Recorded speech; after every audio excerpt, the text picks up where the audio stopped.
What's up? What's up? Welcome back, everybody, to the Sideline Specialists NBA Draft Analysis Series. I am Alex Fishbein, one half of the Sideline Specialists. The other half, Tom Deasy, is working on the NHL Draft Analysis Series. So make sure you go check out that for all of you hockey fans. And he has already done the NFL Draft Analysis Series as well. So that is up on the YouTube channel. We also do a podcast, so make sure you check that out. But we're talking NBA. This is episode 4. We are talking about Zaccharie Risacher. I looked it up. That's how you say it. So for those who might not have known, that is how you actually say his name. He is French, but he technically was born in Spain. So what we do here for those that might be new this series and all of our draft analysis series, we take a look at a scouting report, a professional, nicely well written and put together scouting report from The Athletic. And we talk about his strengths, weaknesses, some other interesting things and tidbits. And then we take a look at highlights that we specifically did not watch beforehand so that we can react to it along with you. And we see if we can pick out what we saw in the scouting report in those highlights. Now, obviously, we're not going to see a bunch of the weaknesses because they are called highlights. I know, I know.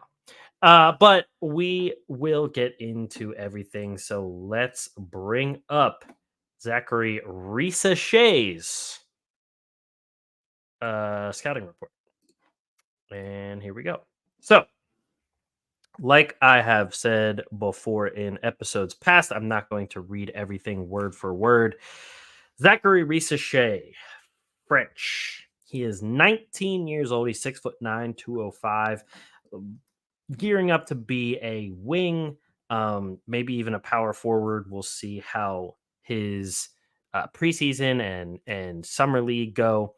But in the last season, he played in the Euro Cup and Jeep Elite.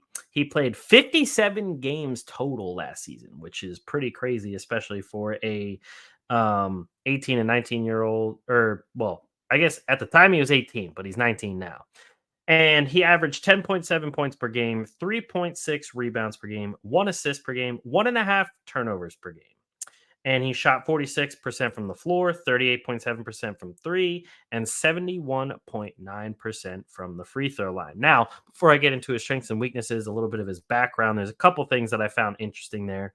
Those looking at the screen, obviously, you can read that while I'm kind of just touching on some of the notes I have here. But his mom was also a professional basketball player. She actually won a silver medal in 2000 at the Olympics for France. Thought that was cool. His sister also plays basketball, so comes from a pretty big basketball family. And he started playing when he was 3. He trained with Tony Parker's team once he got to be like 13, 14, 15. Trained with them. At the age of 16, he became the youngest French player to start a EuroLeague game at the age of 16. Now, I know a lot of people, I'm not making a comparison to Luka Doncic, but that was a big thing with him going into his draft was he was in the EuroLeague and doing a bunch of things that people haven't seen from the older adults in the EuroLeague at the time that he was 16 and went through 18 years old. So also the Risa Shea here, younger than Wembanyama to make his EuroLeague debut. He won the Euro Cup Rising Star Award also, by the way. So now we get into Risa Shea's strengths. So his measurements are great, especially for the big wing type of archetype that the NBA loves. He's a fluid athlete, 8'11" standing reach. Crazy, by the way. Biggest value for him comes from his jumper. He made 40.7% of his catch and shoot threes, 34.8% threes on threes off of the dribble. There were some worries initially, especially when it was like 2 seasons ago or 3 seasons ago, maybe, when he went to the Nike Hoop Summit. His shot just wasn't looking that great. It was looking pretty flat. And apparently that has improved big time. The shot trajectory looks better. His base in his shot looks better. The elbow flare would occasionally come out, but now the elbow's straight on. It looks great. That is all improved from the Nike Summit in just like a season or a season and a half. So on. However long that was since a lot of the professional scouts saw him. He moves well off the ball. He plays very well within the team's system and plays very fluidly in that system. He's good in a triple threat off of the catch. So love to see that, especially from your wing player catching that, being able to attack the defender, attack the high foot and everything. In that regard, he also recognizes defenders' closeout rhythms very early on and sets his feet when he catches that in the triple threat accordingly based on the closeout that he's seeing come at him. He excuse me, he cuts well off the ball from the wing, and he's good at cutting, especially to the rim, like straight to the rim from the wing, and he fills lanes well in transition. So far, I'm sure everyone, including myself, has been like, a lot of things this guy does well. I mean, uh, it's definitely weird to know that this was a guy that wasn't initially thought of as a number one pick. Alex Sarr was the one who was a little more known to be like the more of the top prospect and the kind of consensus, if you can say that, number one, because a lot of the mock drafts from all over the place were all over the place. So there was a lot of with this class since it's considered one of the weakest in a very long time, if not all time. There's a lot of movement that could have happened, and now we see him, and we're looking at some of the things he does well. It's like, well, I mean, there's a lot of good stuff for Atlanta, and so we get to fills the lanes well in transition. His shooting and off-ball movement has really opened up his driving game. So that does we I've talked about this in previous episodes where you really want part of your game to flow into the other parts because you want that to open up the rest of your game. And that is exactly what has happened here with him. Rarely any hesitation with his decision making. He has a decent switchability. He was able to play well against wings on defense in Euro Cup.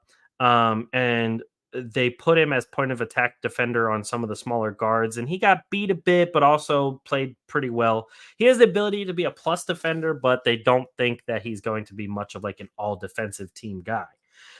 So now we get to his weaknesses here, and I can bring that up on the screen for those that want to see that. Um, Not very explosive. Not much vertical pop. Doesn't play with much force. Not very physical. So now we start to see we're like, oh, maybe, these were some of the reasons why people weren't thinking of him for the number one overall pick. But his shot creation isn't very impressive when it comes off of ball screens or in isolation situations. There hasn't been anything that has jumped off the page that has really been eye popping. That's like, wow, this guy is number one pick material in that regard. He struggles in one on one situations in beating his defender off the dribble and turning the corner, which could be a little worrisome, especially if he's on the court when someone like Trae Young is not on the court along with him because they're going to want to turn to him for a little bit more offensive firepower. He tends to make slow developing moves that are very predetermined, it seems, rather than reading where the defender is going, and making his decision based off that. It's more of a predetermined, like, hey, I'm going to get here, so I'm going to try and do this, which doesn't work as much in the NBA. He does have a 1 to 1.5 assist to turnover ratio, which is pretty worrisome given the position he's most likely going to play, and along with the fact that he's probably going to be expected to be a top three option with this Atlanta Hawks offense, probably right after Jalen Johnson. So there's a bit of in a fit issue that could be there, but we're gonna have to wait and see how he kind of develops from that. He doesn't consistently finish at the rim either, especially if he doesn't jump off of 2 feet.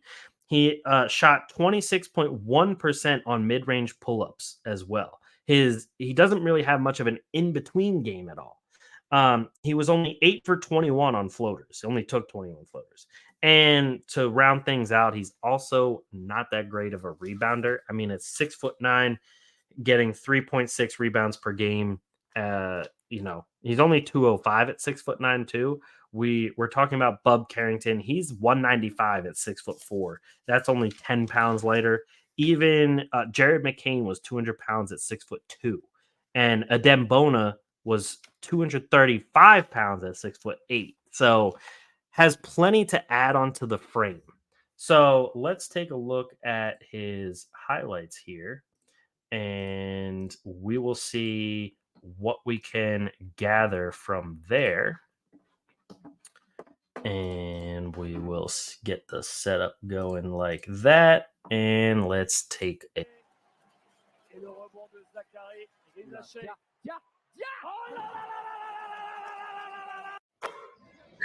shout out Swish for the video, by the way. Yeah, I mean, like I said, his defense, like it's very serviceable. He has that ability to be that plus defender. His cutting right there, finding the open spot on the court, getting down, coming off of that pin down screen, and getting the open three. Now, I mean, right there, the little turnaround jumper off of the post, since he couldn't get around the defender, is not bad. He will definitely have to work on that, especially as we said, like his in between game isn't great, and his one on one offense isn't that great, like getting around the defender and turning the corner.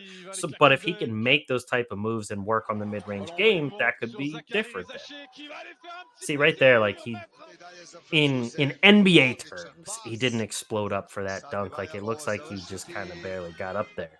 So that's obviously going to be something you look for. Now, you like that. That's a good decision. Catch the ball, get the pump fake, get up and under, and get the bucket right there. Good little cut across. You get the screen and pop off of that. Another in transition play. I mean, good. Nothing crazy. You like that going towards the rim there, takes a little bit of of contact. One of his weaknesses was that he doesn't initiate much contact, especially with the frame that he has. That's going to have to improve. Filling the lanes again very well in transition. He's finding the open lanes. He's finding the open spots again here. Another good job filling the lane, getting the dunk in transition. You like the little move on the catch. He comes to the ball pretty well. Again, off of a screen, finds the opening, gets the ball, and gets to the rim. Now that shot does look good. The form on the jumper and everything, that does look pretty good. So love that, especially playing alongside a guy like Trae Young. I mean,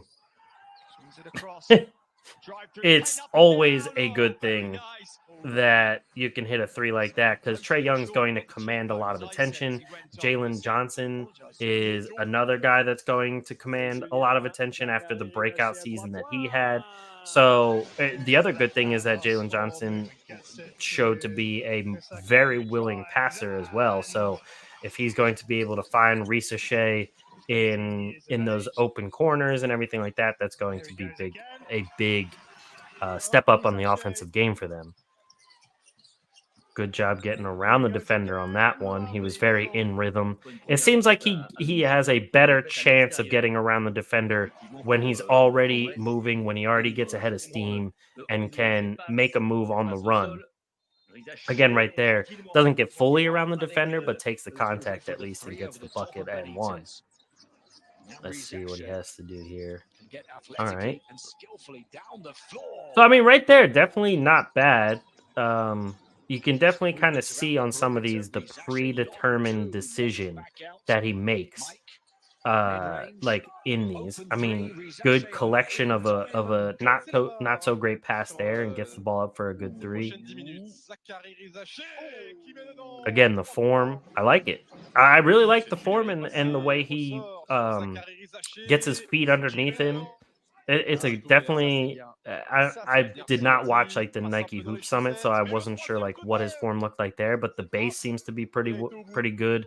Gets both feet under him, gets on balance. All right, made a little contact there and gets up there for a bucket.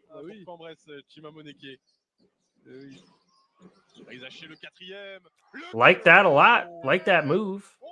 That didn't get him really all that much separation, but if he can hit it, he can hit it. I mean, he's that big of a guy. Okay.